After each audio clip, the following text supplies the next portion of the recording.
Welcome to Cooking at Nanook Lodge, or today, Drinking at Nanook Lodge. Yeah, we're in the kitchen, we're not at the bar today, because we're gonna make a punch. We're gonna make some sangria.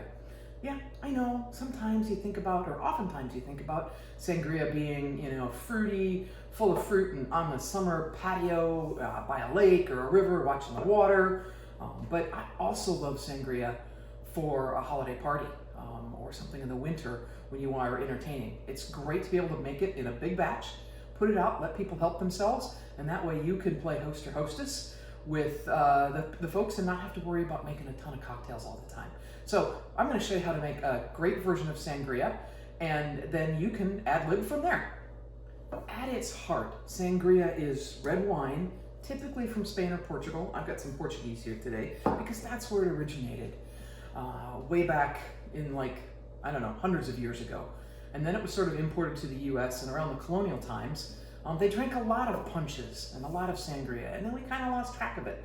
And then the Mexican restaurants started bringing it back in the middle of last century, and everybody kind of thinks of sangria as a Mexican thing or a Latin thing, but it originally was from the Iberian Peninsula, Spain and Portugal. So it starts with some red wine, and then it starts with some fortification. Not a ton, but a little bit. Some brandy, or maybe some sherry, or some port, or something. Today we're going to use brandy and a few other things to just jazz it up. But the fun thing about sangria is it can be anything. You could use white wine if you wanted to. Make a beautiful white wine punch. The fruits that we're going to put in today, we'll talk through, but again, they can be adjusted, ad-libbed, and you can create your own signature house sangria. I've assembled all the ingredients for our sangria, starting with the booze.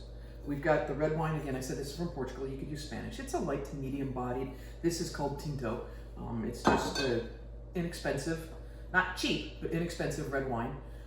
We've got Inge brandy, and then I'm choosing to use Solerno blood orange liqueur. We're going to add a little bit of that flavor to it. We want the orange. It's kind of a holiday time, and oranges are in season, and I really want to kind of accent the fruitiness of the wine with a little bit of the orange, and then we're going to bring in a little bit of flavor with the pomegranate too.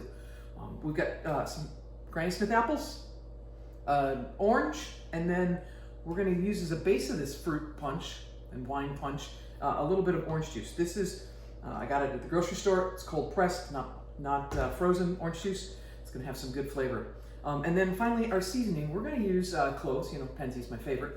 You can use cinnamon, you can use allspice, you can do whatever. I like cloves because of the feel that it brings from a holiday standpoint.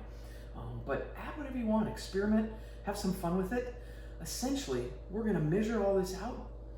We're going to dump it all together, and you want to do that overnight, or at least give it about 6 or 8 hours to be able to just let those ingredients come together and meld. And then you can put it in your punch bowl or your serving pitcher. Save an orange, so you can use that to garnish some of the glasses if you like. And that's as simple as sangria is. So let's mix it all up.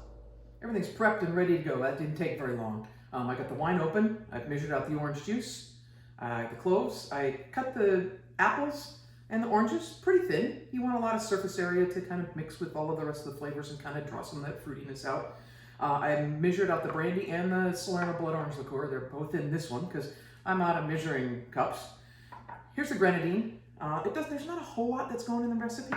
Grenadine does a couple of things. One, it's got a little bit of flavor, but it also adds just a touch of sweetness to all of the acidic orange juice and the wine and oranges. And so you want to just have a little bit of balance there, but you don't need a whole lot. And then the pomegranate juice, all ready to go. And then we're just going to take it and pour it into this big gallon jar with the lid. It's great. And then you can put the lid on tight and kind of slosh it around a little bit, and then we'll throw the whole thing in the fridge. That's it. And then garnished, when you want to serve it tomorrow, can be a slice of orange, which I love, just keep it very simple. But you can also put a slice of apple on there. You can do all sorts of things. And then if you have some frozen blueberries or something left from what you might have put in the freezer over the summer, throw a handful of those in there. That'll add some great flavor. It can be anything you want it to be. It's fruit, a little bit of booze, a little bit of sugar, some fruit juice, and away you go. Got our glass there. Start with the wine.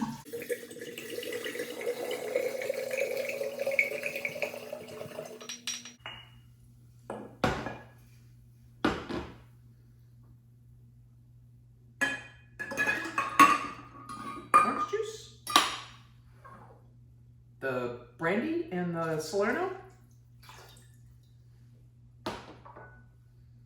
the grenadine,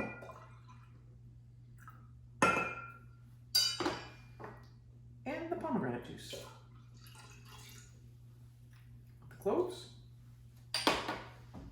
and then we'll just kind of let our fruit sit in there.